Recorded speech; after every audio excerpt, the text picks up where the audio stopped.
뉴스 시작합니다. 저는 동정민입니다. 이재명 정부의 첫 추경안이 본회의 통과를 앞두고 있습니다. 전체 규모는 31조 8천억. 이 국민의힘은 나라 빚이 늘어난다면서 정부 원안 수준으로 하자고 했지만 민주당은 지방 부담을 줄여야 한다며 추경 규모를 늘렸습니다. 전 국민 지원이나 빚 탕감 등은 예정대로 포함이 됐고 대통령실 특수활동비가 포함되면서 여야 합의가 불발돼 여당 단독으로 처리될 것 같은데요. 국회 연결해서 상황 알아보겠습니다. 조민기 기자, 오늘 통과는 될 것 같죠? 네, 아직 본회의는 열리지 않고 있지만 오늘 중으로는 통과될 걸로 보입니다. 정부의 원안보다 1조 3천억 원가량 증액된 31조 8천억 원이 국회 예결위원회를 통과한 상태입니다. 예결위에서 단독 처리한 여당은 조금 전까지 의원총회를 열고 추경안에 대해 의견을 모았습니다. 지금은 해산한 상태입니다. 증액된 부분을 살펴보면 소비 쿠폰 규모와 대통령실과 법무부 등의 특활비가 늘어났습니다. 여야는 민생회복 소비 쿠폰을 놓고 입장차가 컸습니다. 민주당은 지방정부의 재원 조달이 어려우니 중앙정부의 지원이 필요하다고 했고, 반면 국민의힘은 원안보다 증액돼선 안 되고 보훈수당 등 자신들의 요구안이 수용돼야 한다고 맞섰습니다. 소비 쿠폰 집행으로 국채 부담이 늘어나는 걸 막아야 한다는 겁니다. 당초 19.8조 적자 국채 발행이 예상됐는데 증액안이 통과될 경우 국채 발행 규모는 더 늘어납니다. 민주당 단독으로 예결위를 통과했지만 본회의 처리를 앞두고 민주당 내부에서 검찰 특활비 부활을 놓고 충돌하면서 본회의가 미뤄지고 있습니다. 지금까지 국회에서 전해드렸습니다. 오늘 통과되면 지원금 언제 받을 수 있을지 여러분들 궁금하실 텐데요. 이번 달 중으로 전 국민이 최소 15만 원씩 1차 받게 되고요. 상위 10% 제외한 국민 90%는 2달 내에 10만 원 한 번 더 받게 됩니다. 김승희 기자가 자세히 알려드리겠습니다. 본회의에서 추경안이 처리되면 이번 달부터 민생회복 소비 쿠폰 지급이 시작될 예정입니다. 정부는 여름 휴가 전 지급을 시작해 9월 안에 2차 지급까지 마칠 계획입니다. 전 국민이 받는 1차 지원금은 소득과 주거 지역에 따라 15만 원에서 최대 45만 원입니다. 일반 국민은 15만 원, 차상위 계층은 30만 원, 기초생활수급자는 40만 원을 받습니다. 여기에 비수도권 거주자에겐 3만 원이 추가되고 인구 감소 지역인 농어촌 거주자는 5만 원을 추가로 받게 됩니다. 이후 2차 지급에선 소득과 자산 상위 10%를 제외한 국민들에게 10만 원을 추가로 지급할 계획입니다. 소비 쿠폰 지급 방식은 지역사랑 상품권과 선불카드, 신용카드, 체크카드 중 선택할 수 있습니다. 사용처는 지역 내 전통시장과 편의점 등으로 제한할 것으로 보입니다. 대형마트 등에서 사용을 막아 소상공인과 자영업자에게 보탬이 되도록 하겠다는 취지입니다. 민생회복 소비 쿠폰을 통해서 지금 바닥에 내려가 있는 소비 심리, 내수를 회복하는 데 큰 역할을 할 수 있도록 하겠습니다. 정부는 곧 구체적인 사용 방식을 확정해 안내할 계획입니다. 채널A 뉴스 김승희입니다. 오늘 통과될 추경안에는 대통령실 특별활동비도 포함될 걸로 보입니다. 민주당이 윤석열 정부 시절 전액 삭감했었는데 이 정권이 바뀌자 민주당이 41억 원 수준으로 되살린 겁니다. 후한무치 내로남불이라고 야당이 비판하자 우상호 대통령 정무수석은 입장이 바뀌었다고 인정하며 사과했습니다. 남영주 기자입니다. 국회 본회의장 안, 국민의힘 의원들은 내로남불 피켓을 걸어놨습니다. 민주당이 추경안에 대통령실 특수활동비 41억 원을 포함한 것에 항의하는 겁니다. 41억 원은 지난해 말 윤석열 정부 시절 야당 민주당이 전액 삭감했던 1년 특활비 중 6개월분입니다. 너무나도 후한무치하고 내로남불의 이야기입니다. 야당이었을 때는 대통령실 특활비가 불필요하다고 얘기했다가 자기들이 집권을 하니까 특활비가 꼭 필요하다. 느닷없이 슬그머니 끼워 넣겠다는 것이 고작 대통령실 특활비였습니까? 민생과 무슨 상관이 있습니까? 국민의힘 지도부는 용산 대통령실을 찾아가 항의 서한을 전달했습니다. 납득할 만한 해명과 사과를 요구합니다. 저희들의 입장이 바뀌게 된 것에 대해서 국민들에게 죄송하게 생각합니다. 그래서 근데 막상 이제 운영을 하려고 하다 보니까 여러 가지 어려움이 있는 건 사실입니다. 그래서 우상호 정무수석은 앞으로는 말 바꾸는 일이 없도록 신중하게 하겠다는 말도 덧붙였습니다. 하지만 민주당은 무엇이 사과의 대상인지 모르겠다며 과거 정부가 호되게 질타받아서 새 정부는 다를 것으로 본다고 말했습니다. 채널A 뉴스 남영주입니다. 네, 정치부 이남희 선임 기자와 이 대통령실 특활비는 좀 살펴봐야 할 것 같아요. 자, 민주당이 지난해 전액 삭감했었는데 이번 추경에 어느새 들어와 있어요. 그러니까 말입니다. 당초에 정부가 국회에 이렇게 제출을 할 때만 해도요, 추경안에 대통령실 특활비 얘기는 없었습니다. 그런데요, 조승래 민주당 의원이 지난 1일이죠. 이결특위 전체 회의에서 살짝 처음으로 운을 띄웠습니다. 대통령실 특활비 전향적으로 다시 검토해야 한다고요. 그때만 해도 저는 필요성을 언급하는 정도구나 이렇게 생각을 했는데요. 그런데 다음 날 예결위 소위가 끝나기 20분 전에 진짜 요구가 나왔습니다. 특활비 필요하다는 문서가 제출이 되더니 액수를 41억 원으로 딱 특정한 서면 질의도 올라온 겁니다. 문서도 남아 있습니다. 자, 문서를 보면 이게 특활비라고 써 있다면서요? 네, 제가 문서 보면서 설명을 해드릴 텐데요.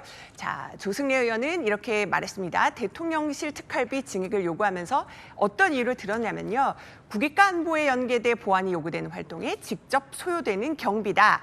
그래서 원활한 국정 운영을 위해서 필요하다 이렇게 얘기를 한 겁니다. 그러자 여야 완전히 격론이 벌어졌죠. 한 국민의힘 의원이 여야 위치 바뀌었다고 청구하면 정말 염치 없는 짓이다 이렇게 반발을 했죠. 근데 여당도 물러서지 않았습니다. 정권 바뀌고 작년 기준 똑같이 적용하기엔 어려움이 있다 이렇게 밝혔는데요. 야당 반대에도 다수인 여당 밀어붙이면서 예결위 전체 회의를 거쳐 41억 원 결국 확정한 겁니다. 그런데 왜 41억 원인 겁니까, 규모가? 한번 따져봤어요. 당초 윤석열 정부가 올해 대통령실 특활비 예산으로 책정한 금액 82억 5,100만 원이었습니다.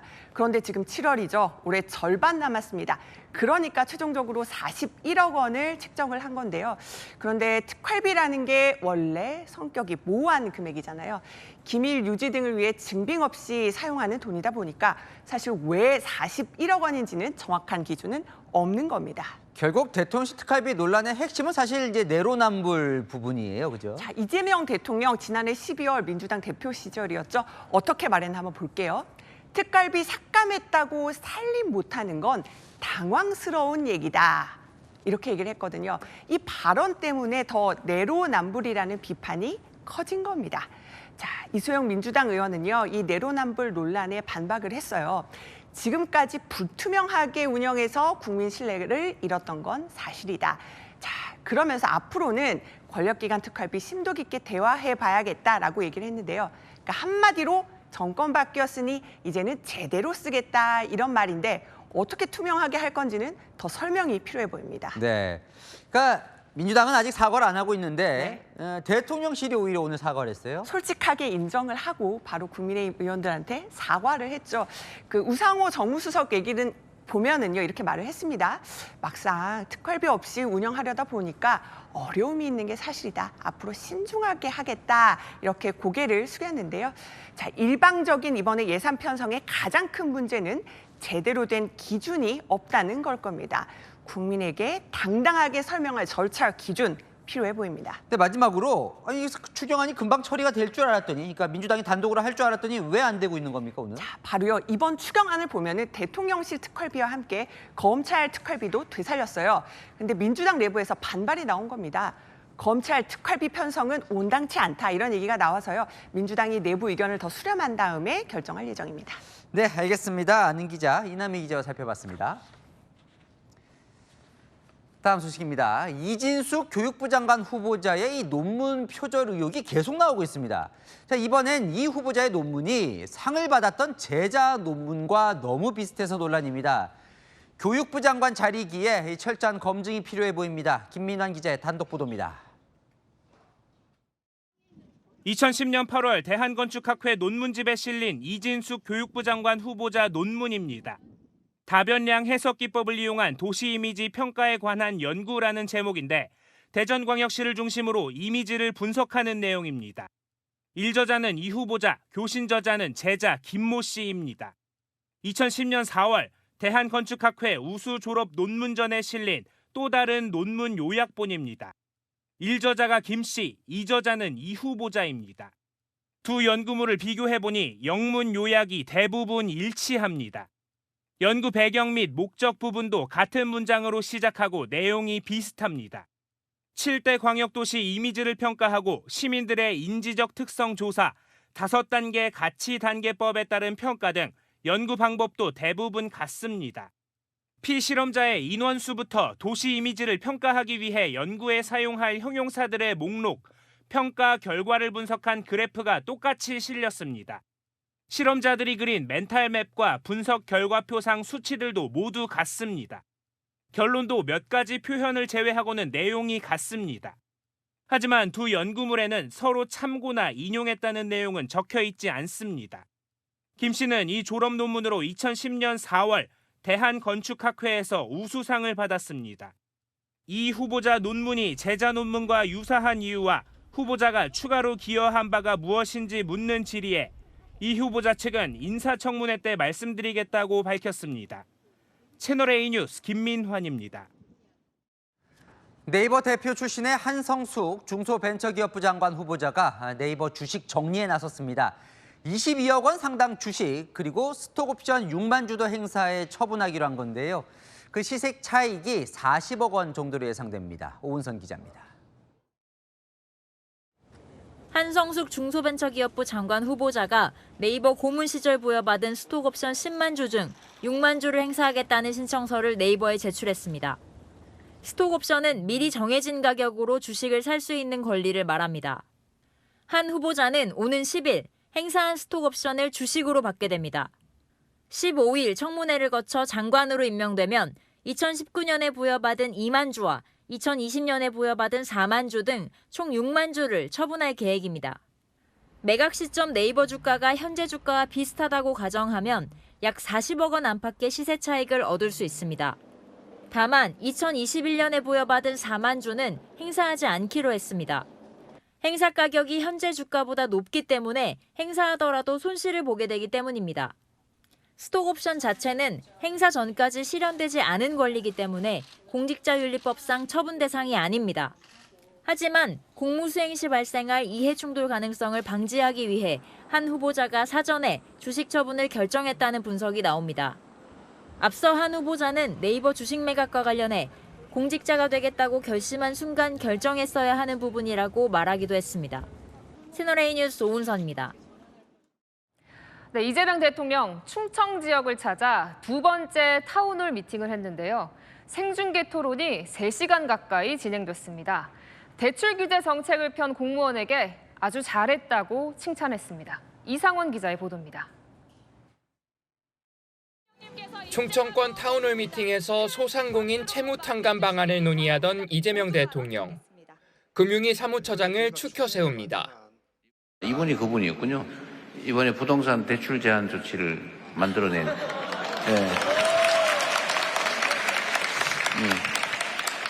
잘하셨습니다. 역대 최강이라 평가받는 부동산 대출 규제를 주도한 금융위를 띄운 겁니다. 도덕적 해이 우려를 반박하며 소상공인의 채무탕감 방안을 지시했습니다. 그 못 갚은 한 명을 끝까지 쫓아다가 다 받으면 이거 부당이득이죠. 갚을 능력이 되는데 7년 지나면 탕감해 줄지 모르니까 신용불량으로 7년 살아보시겠습니까? 손 한번 들어보세요. 이 대통령은 세종시에 있는 해양수산부를 부산으로 이전하는 데 대해선 충청 시민들의 양해를 구했습니다. 행정수도를 통째로 부산으로 옮기는 걸 못하더라도 그중에 진짜 필요한 해수부 한 개 옮기는 거를 안 된다고 저렇게 하면 그쪽은 또 섭섭하지 않을까요? 같이 사는 세상, 함께 사는 세상이 되면 좋겠다. 이 대통령은 국회의사당 세종 이전과 대통령 제2집무실 건설은 속도를 내겠다고 약속했습니다. 채널A 뉴스 이상원입니다. 정부의 이번 고강도 대출 규제로 한강벨트 지역의 상승세가 살짝 주춤하긴 했지만 그중에서도 최상급지라 불리는 곳들은 크게 영향을 받지 않는 듯합니다. 여인선 기자가 현장 분위기를 취재했습니다. 정부의 대출 규제 발표 이후 서울에서는 매매 계약 취소가 속출했는데 강남권은 예외였습니다. 지난달 27일부터 어제까지 신고된 서울 아파트 매매 계약 637건 중 10%가 취소됐습니다. 그런데 강남구는 한 건도 취소가 없었고 오히려 최고가 거래도 나왔습니다. 실제 강남구 역삼동의 전용 59제곱미터짜리 아파트는 27억 7,500만 원에 거래됐습니다. 종전보다 2억 원이 높습니다. 강남 3구의 경우 대출 규제 직후 상승폭이 꺾이긴 했지만 여전히 다른 지역에 비해 상승률이 높습니다. 수도권 주택담보대출 한도를 6억 원으로 제한했지만 여전히 현금을 동원해 강남 고가 아파트를 살 수 있는 수요가 있는 겁니다. 강남의 핵심지 같은 경우에는 결국에는 현금 부자들이 주요 수요층이기 때문에 이번에 대출 규제와는 크게 상관이 없었다. 상황이 이렇다 보니 집주인들도 가격을 선뜻 낮추지 않습니다. 잠원, 반포, 압구정 이쪽은 가격 내리고 급매라는 건 없어요. 국가에서 막 인력 더 붙여가지고 파는 일이 다반사라서. 이런 가운데 국토부와 금융당국은 강남권 일대 현장 점검에 나섰습니다. 고가 주택의 자금 조달 계획서를 분석해 문제가 있다면 세무조사까지 하겠다는 취지입니다. 단속 움직임에 강남의 일부 부동산은 문을 닫았습니다. 꼬투리 잡히면 또 다른 게 귀찮잖아요. 그러니까 이제 아예 문을 닫죠. 국토부는 다음 주부터 한강벨트뿐만 아니라 경기도까지 점검 범위를 넓힐 계획입니다. 채널A 뉴스 여인선입니다. 이 6억 대출 규제, 외국인들은 적용받지 않아 역차별 논란이 일고 있죠. 국민의힘이 외국인 투기를 막겠다며 법안을 발의했습니다. 중국처럼 1년 이상 한국에 거주한 외국인만 집을 살 수 있게 하자는 건데요. 자세한 내용 백승현 기자가 취재했습니다. 서울 한남동의 고급 주택단지. 외국어로 된 안내 문구가 눈에 띕니다. 80원, 90원 나가니까 호텔 계시네요. 부자들은 아예 하이엔드 아주 비싼 거, 한남, 성수 뭐 이런 비싼 것들 가르치웠다 하더라고요. 최근 정부가 주택 대출 한도를 6억 원으로 제한하자 역차별 논란이 일었습니다. 외국인들이 자국에서 대출을 받아 우리 부동산을 사들인다는 겁니다. 외국인들이 바라봤을 때는 한국 부동산 시장이 놀기 좋은 물이 됐겠죠. 돈 있는 사람들은 쉬운 시장이 된 거니까. 주진우 국민의힘 의원은 외국인 부동산 투기 차단법을 발의했습니다. 법안에 따르면 국내에서 1년 이상 체류한 외국인만 집을 살 수 있고 매수 후 6개월 내 전입 의무화가 적용됩니다. 외국인 부동산 취득에 엄격한 중국과 비슷한 기준이 적용됩니다.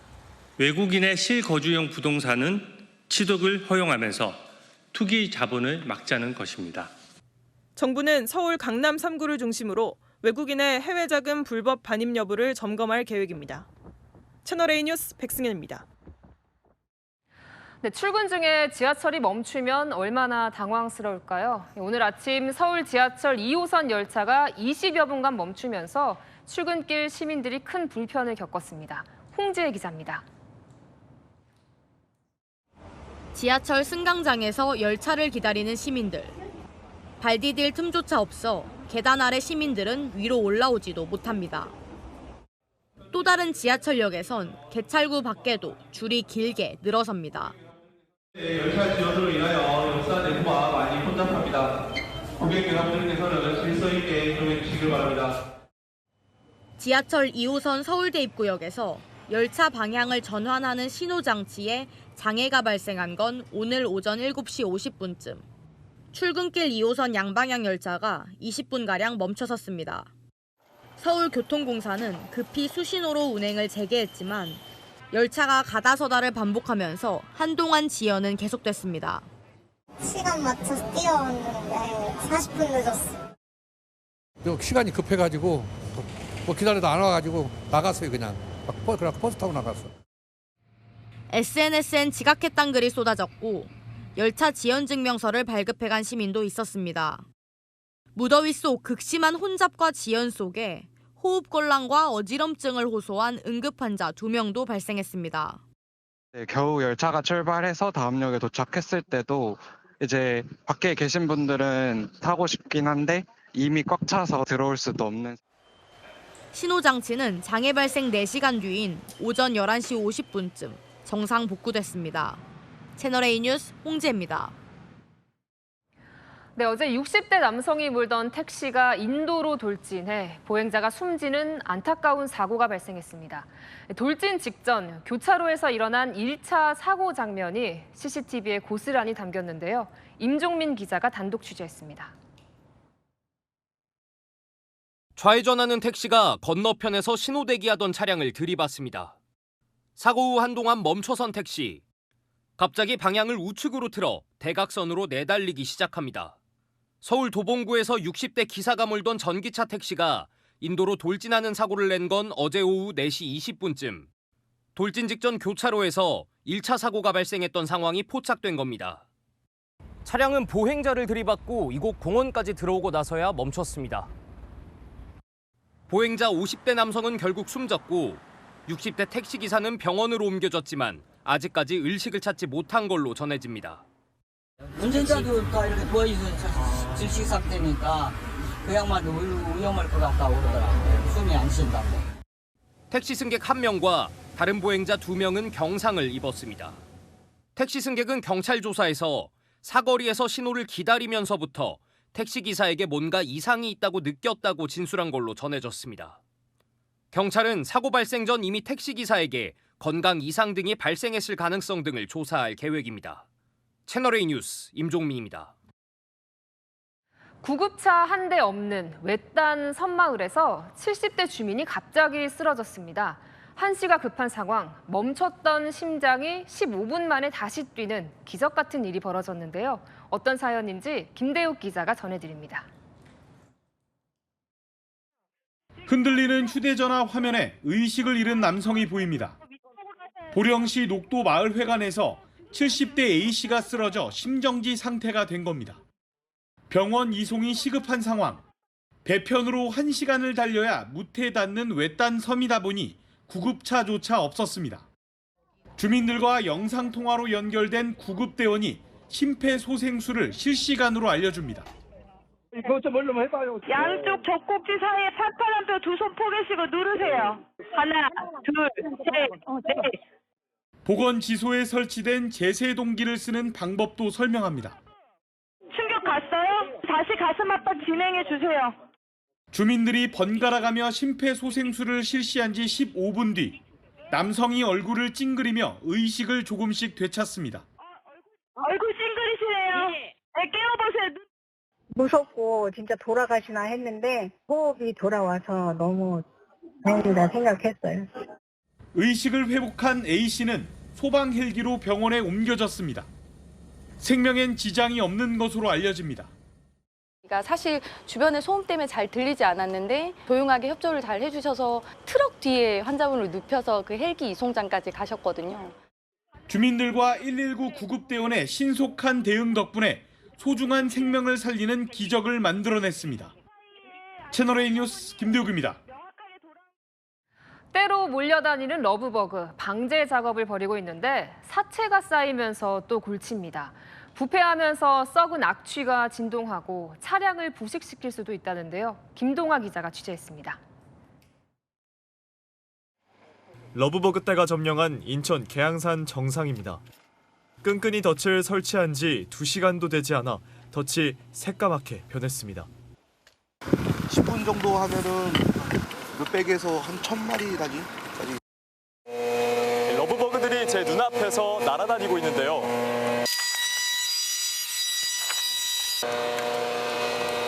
채집망을 2-3번 휘두르기만 해도 이렇게 많은 러브버그들이 잡힙니다. 피해가 속출하자 환경부가 방제 작업에 이어 사체 수거에 나섰습니다. 송풍기와 살수 장비를 동원해 잡고 비닐팩에 쓸어 담아 수거하는 겁니다. 러브버그 사체는 등산로 바닥은 물론 바위와 벤치에도 가득합니다. 근처에서는 하수구에서 나는 냄새와 비슷한 악취가 납니다. 냄새가 약간 수산물 시장 같은 그런 비린내 같은 게 좀 나는 것 같아요. 죽게 되면 이제 부패해서 아무래도 냄새가 많이 나서 이제 주민분들이 좀 민원을 많이 제기하시는 것 같고요. 오늘도 역시 사체 청소 작업 같이 진행하고 있고요. 차량에 달라붙으면 피해는 더 커집니다. 러브버그는 체내에 산성 물질을 함유하고 있습니다. 차량에 남은 사체 자국은 세차를 해도 잘 지워지지 않고 그대로 놔둘 경우 차량 부식으로 이어질 수 있습니다.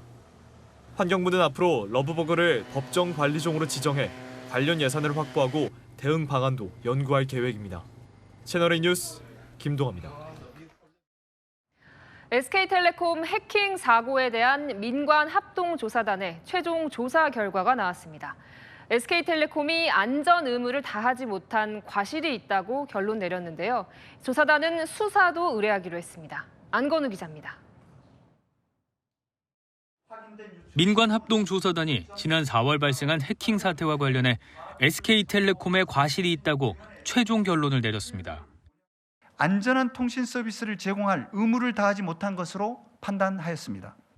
조사 결과 SK텔레콤은 지난 4월 약 2,700만 건에 달하는 유심 정보를 해킹으로 유출당했습니다.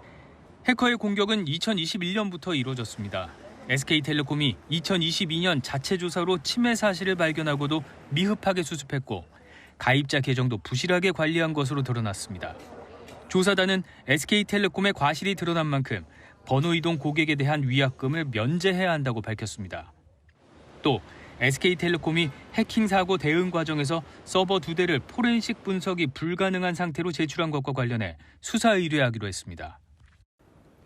정부는 이번 사태를 계기로 민간 보안 체계 전반을 개편해야 한다며 국회 또 업계와 함께 정보보호 강화 방안을 마련해 조만간 발표할 계획입니다. 채널A 뉴스 안건우입니다. 정부 발표에 대해 SK텔레콤은 모든 내용을 수용하겠다는 입장을 밝혔습니다. 계약 해지를 원하는 가입자에겐 위약금을 면제하고 요금 할인 등 각종 보상 방안도 내놨습니다. 이어서 김태우 기자입니다. SK텔레콤은 정부 발표에서 언급된 사항들을 모두 수용한다고 밝혔습니다. 발표된 조사 결과를 무겁게 받아들이며 시정조치 사항은 물론 재발 방지를 위한 모든 대책을 책임지고 신속히 이행해 나가겠습니다. 그러면서 기존에 수용하기 어렵다는 입장을 내놨던 위약금 면제도 모두 받아들이겠다고 말했습니다. 오늘 발표가 나고 나서 긴급 이사회를 하고 왔습니다. 위약금 면제를 수용하는 것으로 경론 끝에 결정을 내렸습니다. 해킹 사태가 발생한 4월 18일부터 지금까지 계약을 해지한 고객들이 낸 위약금은 다시 돌려주고 발표 10일 뒤인 7월 14일까지 해약 예정인 고객들의 위약금을 면제해주겠다는 겁니다. 또 알뜰폰을 포함해 전 고객의 다음 달 요금을 절반으로 할인하고 연말까지 매월 데이터 50GB를 추가로 제공하겠다고도 했습니다. 이번 기회로 좀 경각심을 갖게 될 것 같고 근데 정보 유출은 더 강한 게 있으면 좋지 않을까. SK텔레콤은 향후 브로드밴드를 합쳐 정보보호 분야의 국내 최고 수준인 약 7천억 원을 투자하겠다고 밝혔습니다. 채널A 뉴스 김태우입니다. 대형마트 3사가 말 그대로 치킨 게임을 벌이고 있습니다. 3,000원대 치킨까지 나와서 아침부터 오픈런이 벌어지기도 했는데요. 고물가 시대에 이게 어떻게 가능한 건지 배정현 기자가 알아봤습니다. 문도 열지 않은 대형마트 앞으로 긴 줄이 늘어서 있습니다. 오전 10시 문을 열자 오픈런이 시작되고 고객들이 곧장 닭고기 코너로 향합니다. 일단 하나씩 가져가시면 됩니다.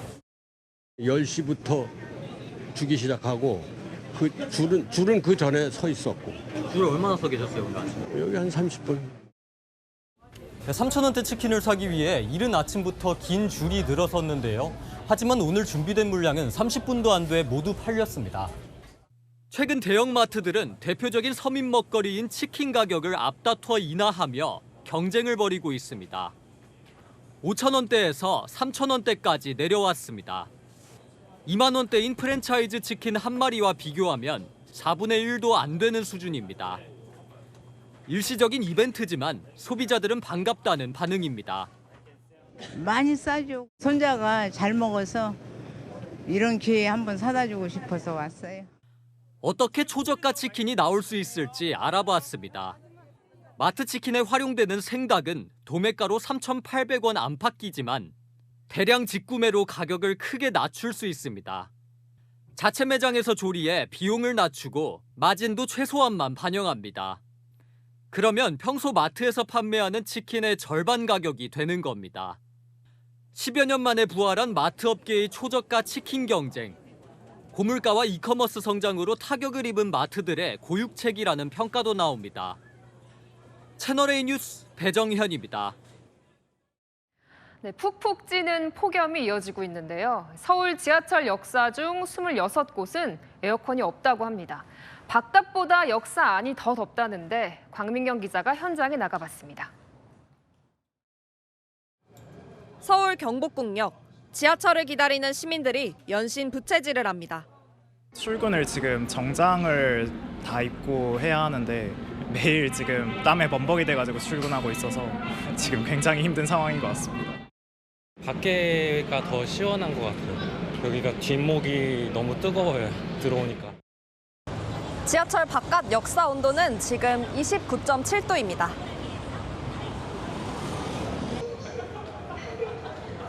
역사 안으로 들어와서 다시 온도를 재봤는데요. 바깥보다 더 덥습니다. 냉방기기가 없는 곳인데 열화상 카메라로 촬영해보니 역사 안을 오가는 시민들 얼굴이 빨갛게 나타납니다. 해에서 축축하니까 불쾌감이 너무 많이 올라가서 좀 짜증 지수가 많이 올라올 것 같아요. 등에 너무 땀이 가득 차가지고 너무 찝찝해요. 안국역 내부 온도는 30.8도. 이곳 역시 냉방기기가 없습니다. 서울 지하철 1호선부터 8호선까지 276개 역사 중 냉방기기가 없는 곳은 26개입니다. 특히 18개가 3호선에 몰려 있습니다. 지하철 개통 초기인 1970년대에서 80년대 사이 지어진 역사는 냉방시설을 갖추지 않았습니다. 이후 추가로 설치하고는 있지만 한꺼번에 설치하기는 현실적으로 어렵다는 게 서울교통공사의 설명입니다. 역사 한 곳에 냉방시설을 설치하려면 500억 원에서 600억 원이 듭니다. 급한 대로 이동식 냉풍기를 활용하고 있지만 폭염 대비에는 역부족이라는 지적이 나옵니다. 채널A 뉴스 광민경입니다. 올 것이 오고 있습니다. 트럼프 미 대통령이 각국에 상호 관세율 통보 서한을 보내겠다고 했습니다. 우리도 이르면 이번 주말쯤 통보받을 가능성이 높은데요. 지금 이 시각 통상교섭본부장이 미국으로 향하고 있습니다. 정다은 기자입니다. 도널드 트럼프 미국 대통령이 현지 시각 오늘부터 각국에 관세 통보 서한을 보내겠다고 밝혔습니다. And they'll range in value from maybe 60 or 70% tariffs to 10 and 20% tariffs. The money will start to come into the United States on August 1st. 하루에 10개에서 12개국씩 통보할 거라고 했는데 한국도 이르면 이번 주말 통보를 받을 가능성이 있습니다. 정부는 대통령실이나 관세 협상 중인 산업통상자원부 또는 외교채널 중 한 곳을 통해 통보가 올 가능성이 높다고 보고 있습니다. 미국은 지난 4월 우리나라에 25%의 상호관세를 부과한 뒤 90일간 유예한 상태인데 당시 24%였던 일본에게 최근 30%에서 35%를 매길 수 있다고 밝힌 바 있어 한국도 관세율이 높아질 수 있다는 우려가 나옵니다. 한국은 대미 무역 흑자 8이라는 점에서 중요도가 낮지 않지만 협상이 진행 중이라는 점에선 미국이 상황을 좀 더 지켜볼 수 있다는 관측도 나옵니다. 이재명 정부 출범 이후 한미 대면 협상은 지난달 말 한 차례 진행한 것이 전부입니다. 여한구 통상교섭본부장은 추가 협상을 위해 귀국 일주일 만인 오늘 저녁 다시 미국으로 출발합니다. 채널A 뉴스 정다은입니다. 새 정부 들어 첫 귀순자가 나올지 주목됩니다. 어젯밤 군사 분계선을 넘어온 북한 남성의 신병을 확보해 지금 조사 중입니다. 새벽 3시부터 시작된 우리 군의 20시간간의 작전. 박선영 기자가 보도합니다. 합동참모본부가 어젯밤 중서부 전선에서 군사 분계선을 넘어오는 북한 민간인 남성 한 명의 신병을 확보했다고 밝혔습니다. 합참이 감시 장비를 통해 해당 남성을 발견한 건 어제 새벽 3시쯤이었습니다. 합참에 따르면 이 남성은 낮에는 하천 옆에 수풀에 숨거나 앉아있는 등 모습을 숨기고 거의 움직이지 않았습니다. 해가 지는 시간이 되자 움직이기 시작했는데 얕은 강을 걸어서 확실히 남쪽으로 걸어오자 대기하고 있던 우리군은 작전팀을 대거 보냈습니다. 작전팀이 약 100m 앞까지 다가가자 이 남성은 누구냐고 물었고 이에 우리군은 안전하게 안내하겠다고 답한 뒤 남성을 데려왔습니다.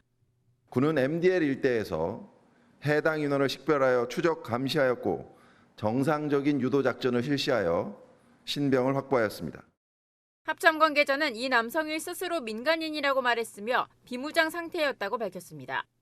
우리 군이 남성을 발견하고 신병을 확보하기까지 20시간 정도가 걸렸는데 그동안 북한군의 특이 동향은 없었습니다. 관계기관들이 귀순 여부와 넘어온 동기 등을 조사하고 있는 가운데 귀순 의사가 확인될 경우 군사분계선을 통한 새 정부의 첫 번째 귀순 사례가 될 전망입니다. 채널A 뉴스 박선혜입니다. 황해북도 평산엔 북한의 우라늄 공장이 있는데요. 최근 여기에서 핵 오염수를 무단 방출하고 있다는 의혹이 제기돼 정부가 합동 실태 조사에 나섰습니다. 혹시라도 방출했다면 우리 한강으로 이어질 수 있습니다. 이현재 기자입니다. 최근 한 북한 전문 매체가 공개한 북한 평산 우라늄 공장 위성 사진입니다. 지난 5월 촬영됐는데 해당 매체는 시커먼 폐수가 배수로를 통해 무단 방류되고 있다고 보도했습니다. 지난해 10월 촬영된 사진과 비교해보면 시커먼 폐수의 양이 증가한 것이 확인된다고도 전했습니다. 해당 공장은 북한에서 유일하게 농축 우라늄 원료를 생산하는 곳인데 군사 분계선에서 약 35km밖에 떨어져 있지 않은 데다 임진강과 만나는 예성강 근처에 위치해 있습니다. 방류된 폐수는 예성강으로 흘러들어가는데 예성강물은 임진강, 한강과 만나 강화만을 거쳐 서해로 빠져나갑니다. 의혹 제기에 한강 하구와 서해가 방사능 물질에 오염되는 것 아니냐는 우려가 커졌고 결국 정부가 한강 하구와 서해 일대 10군데 지점에 대해 현장 실태 조사에 나섰습니다. 우라늄, 세슘 등 방사성 물질과 중금속 오염 여부를 조사하게 됩니다. 정부는 채취한 시료를 2주간 분석한 뒤 조사 결과를 발표할 예정입니다. 또 정부는 일회성 조사에 그치지 않고 당분간은 매달 모니터링을 이어간다는 방침입니다. 채널A 뉴스 이현재입니다. 네, 일본의 유명 만화가가 대지진이 발생할 거라고 예언한 날짜가 하루 앞으로 다가왔습니다. 도카라 열도에 지진이 멈추지 않으면서 오늘 주민들의 대피가 시작됐는데요. 일본 기상청은 과학적인 근거가 없다고 선을 긋고 있지만 주민들은 공포에 휩싸였습니다. 도쿄에서 송찬우 특파원입니다. 지난달 21일부터 2주일 동안 1,100번이 넘게 지진이 발생한 일본 가고시마현 남서쪽 도카라 열도에서 주민 대피가 시작됐습니다. 어제 오후 규모 5.5 강진이 발생한 도지마천 아쿠세키 섬 주민 13명이 우선 배를 타고 가고시마시로 이동했습니다. 島外避難を希望する13人が今朝7月4日の朝、悪石島をフェリーで出発をし 이 지역엔 오늘도 규모 3, 4의 지진이 잇따라 발생했는데 주민들의 추가 대피가 이어질 전망입니다. でこの船がまた日曜日名瀬まで行って上がってくるので、今それに乗りたいという希望のある方は今募っているところです。 최근 도카라 열도에서 이어진 크고 작은 지진은 30년 안에 발생할 확률 80%로 30만 명이 목숨을 잃을 것으로 추정되는 난카이 대지진의 전조 현상 아니냐는 우려가 커지고 있습니다. 특히 2011년 동일본 대지진을 예언한 걸로 알려진 작가가 자신의 책에 내일인 7월 5일 대지진 발생을 예언한 것도 불안감을 키우고 있습니다. 하지만 일본 기상청은 지진의 시기, 장소 규모를 특정하는 건 불가능하다고 선을 그었습니다. 今の科学技術におきましては、その3ついわゆる地震予知はできませんので、今巷でいろいろお話しされている話がありますけど、それはデマです。 전문가들도 7월 5일 대지진설은 과학적 근거가 없다면서도 지진에 대한 대비는 늘 하고 있어야 한다고 지적했습니다. 도쿄에서 채널A 뉴스 송찬욱입니다. 이상기후로 인한 피해가 세계 곳곳에서 잇따르고 있습니다. 유럽은 연일 이어지는 폭염에 산불 피해가 커지고 있고 미국에선 꼭 토네이도 같은 구름이 포착됐습니다. 중국에선 폭우로 건물이 통째로 떠내려가기도 했는데요. 문예빈 기자가 보도합니다. 시뻘건 불길이 산 능선을 휘감으며 용암처럼 타오릅니다. 순식간에 주택가까지 불이 번지면서 연기가 하늘을 가득 덮었습니다. 현지 시각 그제부터 그리스 크레타 섬에서 폭염과 강풍으로 인한 산불이 커져 주민과 관광객 약 5천 명이 대피했습니다. χιλιάδες εστίες σε όλο το μήκος της κοινότητας και δυστυχώς ο πολύ δυνατός αέρας δεν άφηνε τα οχήματα να επιχειρήσουν. 그리스 당국은 1년 중 가장 더운 이번 달에 산불이 더 번질 가능성을 경고했습니다. 튀르키예에서도 현지 시각 어제부터 산불이 발생해 주민들이 짐도 못 챙긴 채 대피했는데 소방대원들이 진화에 나섰지만 불길은 계속 번지고 있습니다. 이 산불로 현재까지 최소 2명이 사망한 것으로 집계됐습니다. 구름이 마치 토네이도처럼 소용돌이치며 하늘로 치솟자 놀란 시민들이 휴대전화를 꺼내듭니다.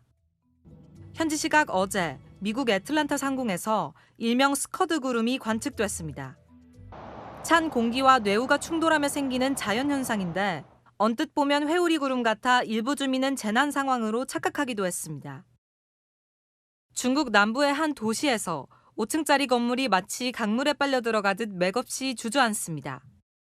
폭우와 홍수가 이어진 중국 신저우시에서 공사 중이던 건물이 무너진 겁니다. 중국 당국은 수위가 경보 기준보다 4.5m 넘게 오른 지역도 있다며 추가 피해 가능성을 경고했습니다. 채널A 뉴스 문예빈입니다. 북한과 국경이 맞닿은 중국 지린성 인근에서 백두산 호랑이가 포착됐습니다. 도로 위를 유유히 활보했는데요. 김정근 기자입니다. 호랑이 한 마리가 도로 위로 갑자기 튀어나옵니다. 놀란 차들이 멈춰 섰지만 호랑이는 마치 산책하듯 유유히 도로를 활보합니다.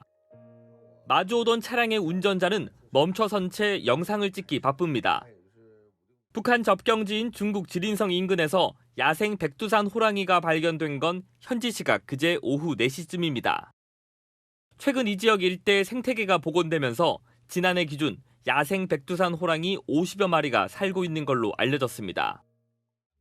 도로 한가운데서 갑자기 10여 발의 총성이 울려 퍼집니다. 잠시 후 부상당한 여성이 부축을 받으며 나가고 경찰관들은 바닥에 쓰러진 사람에게 응급처치를 합니다. 미국 시카고의 한 번화가에서 총기 난사 사건이 발생한 건 현지 시각 지난 2일 오후 11시쯤. 용의자는 달리는 차량에서 식당을 향해 총을 쏜 뒤 그대로 달아났습니다. 이번 총격으로 4명이 숨졌고 14명이 다쳤습니다. Shooting into a crowd of people that's not the best of who we are as a city. It's unacceptable. 경찰은 우발적 범행보다는 혐오 범죄 가능성에 무게를 두고 용의자를 쫓고 있습니다. 채널A 뉴스 김정근입니다. 자, 지난해 비상계엄 이후에 대통령실에선 사후에 계엄 선포문을 만들었다가 다시 며칠 후에 이를 폐기했다는 의혹이 불거졌습니다. 그러다 보니 윤석열 전 대통령이 계엄 선포 절차에 문제가 있었다는 걸 알았던 것 아니냐 내란 특검이 의심하는데요. 자, 내란 특검이 윤석열 전 대통령으로부터 내가 문서 폐기를 승인했다는 진술을 확보했습니다. 다만 윤 전 대통령은 이 문서는 단순 행정 서류였다는 입장입니다. 이기상 기자의 단독 취재 내용입니다. 조은석 내란특별검사팀이 지난달 28일 윤석열 전 대통령 조사를 통해 이른바 사후 작성 계엄 선포문 폐기를 승인했다는 진술을 확보했습니다. 비상계엄 선포라는 제목의 이 문건에는 비상계엄 선포 시점과 국무총리 서명란이 포함된 것으로 알려졌습니다. 특검은 비상계엄 이후 선포문이 작성됐다가 폐기된 건 윤 전 대통령이 절차상 문제가 있다는 점을 인식했던 정황이라고 의심하고 있습니다. 내란죄 고의 여부를 따질 때 정황 증거가 될 수 있다는 겁니다. 하지만 윤 전 대통령은 단순 행정서류일 뿐 계엄 선포문이 아니다라고 반박한 걸로 전해졌습니다. 국무회의 참석자 명단과 회의 내용을 담은 문서일 뿐이라는 겁니다. 폐기 경위에 대해서도 국무총리가 대통령실이 처리할 문건이 아니라고 해 그러라고 했다는 취지로 말한 걸로 알려졌습니다. 특검은 한 전 총리를 소환해 13시간 넘게 조사했습니다. 계엄 사후 문건에서 왜 서명을 했고 왜 폐기를 하셨는지 뭐 어떤 논쟁을 낳을 수 있다고 봐서 그렇게 폐기를 지시를 하신 건가요? 이 문건 작성자로 지목된 강희구 전 대통령실 부속실장, 문건 작성을 건의한 걸로 알려진 김주현 전 민정수석도 조사를 받았습니다. 특검팀은 내일 윤 전 대통령 2차 조사를 통해 정확한 문건 작성과 폐기 경위를 다시 파악할 예정입니다. 채널A 뉴스 이기상입니다. 최상병 특검팀도 수사 보폭을 넓히고 있습니다. 이른바 멋쟁 해병 참여자들의 통신 기록을 확보했습니다. 임성근 전 사단장 구명 로비 의혹의 시발점이 됐던 그 대화방 멤버들이죠. 유준 기자의 단독 보도입니다. 최상병 사건에서 구명 로비 의혹은 한 SNS 단체 대화방 존재가 알려지며 시작됐습니다. 도이치모터스 사건에서 김건희 여사 계좌를 관리했던 이종호 전 블랙펄 인베스트먼트 대표가 있던 대화방입니다. 이 씨는 임성근 전 해병대 1사단장 구명에 나선 게 아니냐는 의혹을 받고 있습니다. 특검은 이 씨의 통신 기록을 확보해 최상병 사망사고 이후 연락을 주고받은 당사자들을 파악했습니다. 통화 상대방들을 상대로 연락 경위나 친분 정도, 사건 언급 여부도 확인 중입니다. 특검이 확보한 통신 기록은 단체 대화방 또 다른 멤버인 청와대 경호처 출신 송모 씨도 포함됐습니다. 송 씨는 2023년 이종호 씨와 함께 임성근 사단장이 재직 중이던 해병대 1사단을 방문한 사실이 알려지기도 했습니다. 해병대 1사단 이종호 씨, 김계한 사령관, 송 씨가 함께 모두 방문해서 본인이 훈련 지휘했던 훈련 본 적 있습니다. 저는 이종호 씨를 모르고요. 특검팀은 오는 7일 김계환 전 해병대 사령관을 소환해 수사 외압 정황을 집중 추궁할 예정입니다. 채널A 뉴스 유주은입니다. 5개월 전 이상민 전 행정안전부 장관 압수수색 당시에 자택에서 거액의 돈다발이 발견됐다는 의혹을 내란 특검이 들여다보고 있습니다. 혹시 비상계엄 자금은 아닌지 조사하겠다는 건데요. 이 전 장관 측은 비상금 수준의 수백만 원 정도였다며 돈다발 아니었다 반발하고 있습니다. 김호영 기자입니다. 경찰은 지난 2월 이상민 전 행정안전부 장관 자택을 압수수색했습니다. 계엄 당시 이 전 장관이 특정 언론사 단전 단수를 지시했다는 의혹 확인 차원이었습니다. 그런데 압수수색 과정에서 거액의 돈다발이 발견됐다는 의혹이 추가로 불거졌습니다. 내란 특검팀은 최근 당시 압수수색에 참여했던 경찰을 불러 조사한 것으로 알려졌습니다. 실제 돈다발이 있었다면 비상계엄 관련 자금이 아닌지 사실관계를 파악해보겠다는 겁니다. 하지만 이 전 장관은 돈다발이나 돈뭉치라고 할 현금은 전혀 없었다는 입장인 걸로 알려졌습니다. 이 전 장관 측 한 관계자도 당시 압수수색 현장에 있었지만 전혀 보지 못했다며 통상적인 비상금 수백만 원 수준으로 상식 밖의 돈은 없었다고 말했습니다. 당시 압수수색 현장엔 변호인 2명도 동석했습니다. 이 전 장관은 지난 3월 재산 등록 과정에서도 현금은 따로 신고하지 않았습니다. 보유 현금 신고가 면제되는 액수는 1,000만 원까지입니다. 특검은 이 전 장관을 상대로 지난해 비상계엄 이후 열린 삼청동 안가회동 경위를 조사할 예정인데 이때 돈다발 보유 의혹의 진위도 파악할 전망입니다. 채널A 뉴스 김호영입니다. 지난해 민주당이 검사 탄핵 몰아붙일 때 검사들 집단 반발했던 거 기억나십니까? 오늘 감사원이 이 검사들 잘못이 없다는 결론을 내렸습니다. 민주당이 징계를 해야 한다며 감사를 요구했었는데 해보니 문제 없다는 겁니다. 정현주 기자입니다. 지난해 12월 민주당은 감사원에 검사 감사를 요구하는 안을 단독 처리했습니다. 당시 이창수 서울중앙지검장 등 검찰 간부에 대한 민주당의 탄핵에 부장검사와 평검사들이 잇따라 집단 반발 성명을 내자 정치적 중립 위반이라며 감사를 요구한 겁니다. 정치적 중립 의무 위반이 아니라고요? 검찰이 안하무인의 지경에 이르지 않았다면 있을 수 없는 일입니다. 오늘 감사원이 감사 결과를 공개했습니다.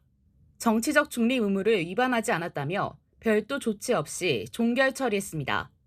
검찰 내부망에 의견을 낸 것만으로는 공익에 반하는 집단적 행위로 볼 수 없고 특정 정당을 반대한 걸로 단정할 수 없다는 겁니다. 오히려 검사도 국민의 일원으로서 표현의 자유가 인정된다는 판례가 있다고 했습니다. 채널A 뉴스 정현주입니다. 김문수 전 국민의힘 대선 후보가 대선 패배 후 처음 국회를 찾았는데 이재명 대통령을 향해 맹폭을 퍼붓습니다. 현직 대통령 재판 중지 등을 언급하며 교도소에 있는 6만 명이 감옥을 받아들이겠냐고요. 김민곤 기자입니다. 김문수 전 국민의힘 대선 후보가 송원석 원내대표실에서 나옵니다. 지난 대선 패배 이후 첫 국회 방문입니다.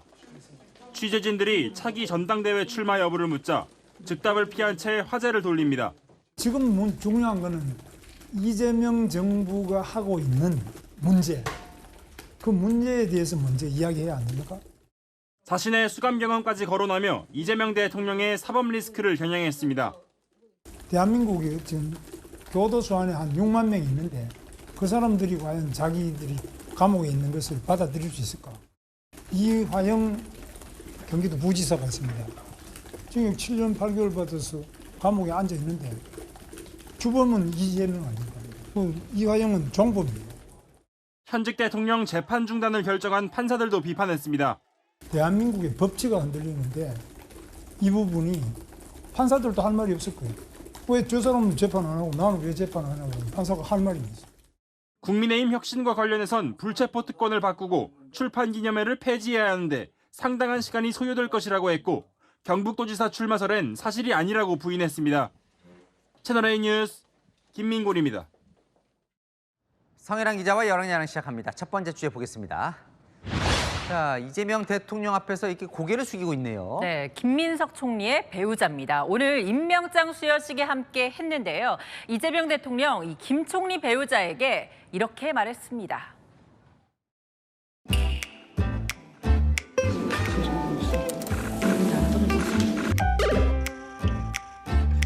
배우자분께 꽃다발을 수여하시겠습니다.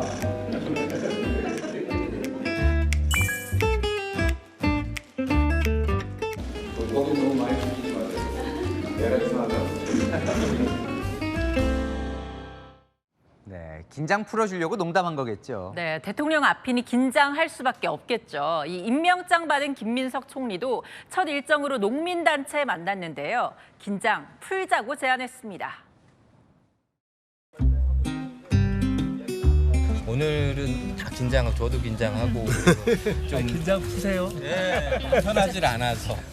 이재명 정부는 일단 대화할 때 긴장을 푸는 정부예요.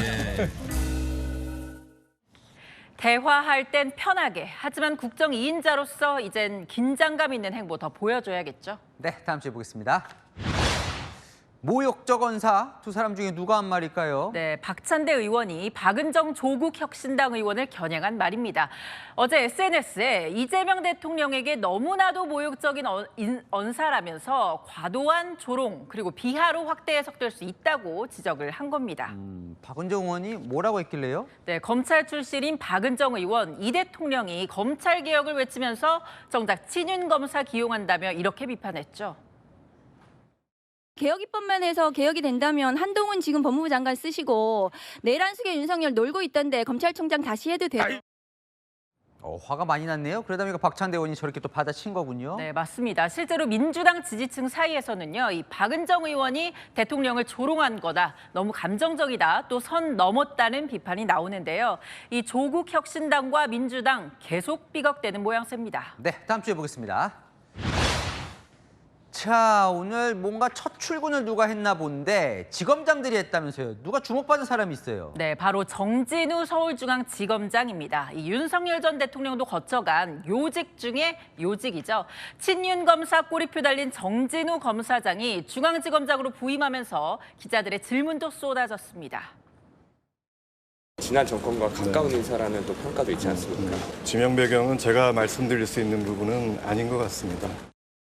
아까 박은정 의원이 막 화가 난 게 또 저런 검사 인사와 관련이 있던 건데 첫 출근부터 민감한 질문이 나왔군요. 네, 윤석열 정부 때 검사장으로 승진한 이 정지검장.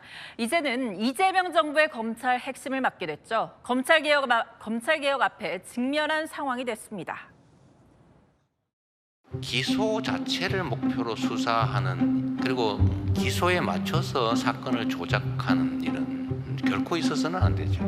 검찰이 그동안 이렇게 수사를 해왔다고 생각하십니까? 대통령님 말씀에 대해서 가타부타 말씀드리는 것은 공직자 예가 아닌 것 같습니다. 인사권자가 말했으니까 뭐라고 말하기 어려울 것 같은데 가타부타 잘 선택한 단어 같은데요. 네, 아리송한 말이죠. 이 과거 문재인 정부 땐 검찰 수사권 박탈, 즉 검수완박 법안에 반대 목소리 냈던 정치검장. 이번에도 그 소신 이어갈 수 있을까요? 네, 주제 하나 더 보겠습니다. 자, 고향도 움직였다. 무슨 얘기일까요? 네, 이 대통령 오늘 취임 2주차 성적표가 나왔는데요.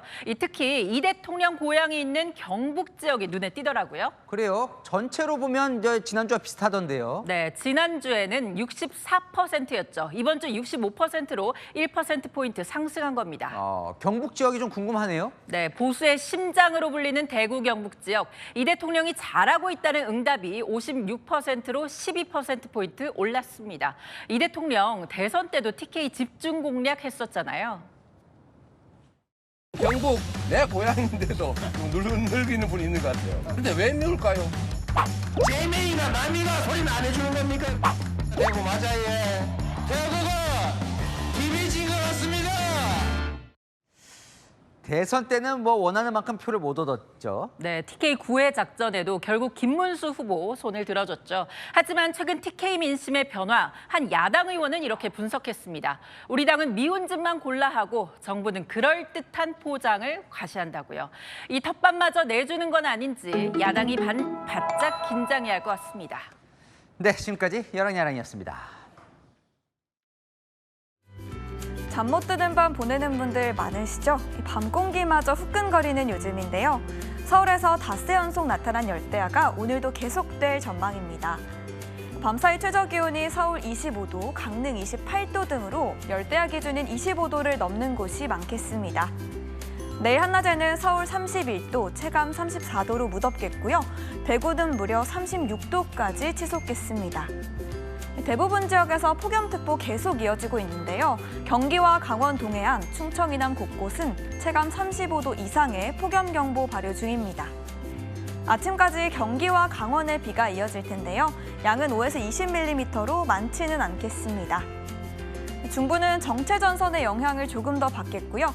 일요일과 월요일 사이 중북부 지역에 비 소식이 있습니다. 비가 온 뒤 서울을 비롯한 중부지방의 더위는 더 심해질 전망입니다. 다음 주에는 서울의 낮 기온도 35도까지 치솟겠습니다. 날씨였습니다. 뉴스의 맛입니다. 시청해주셔서 감사합니다.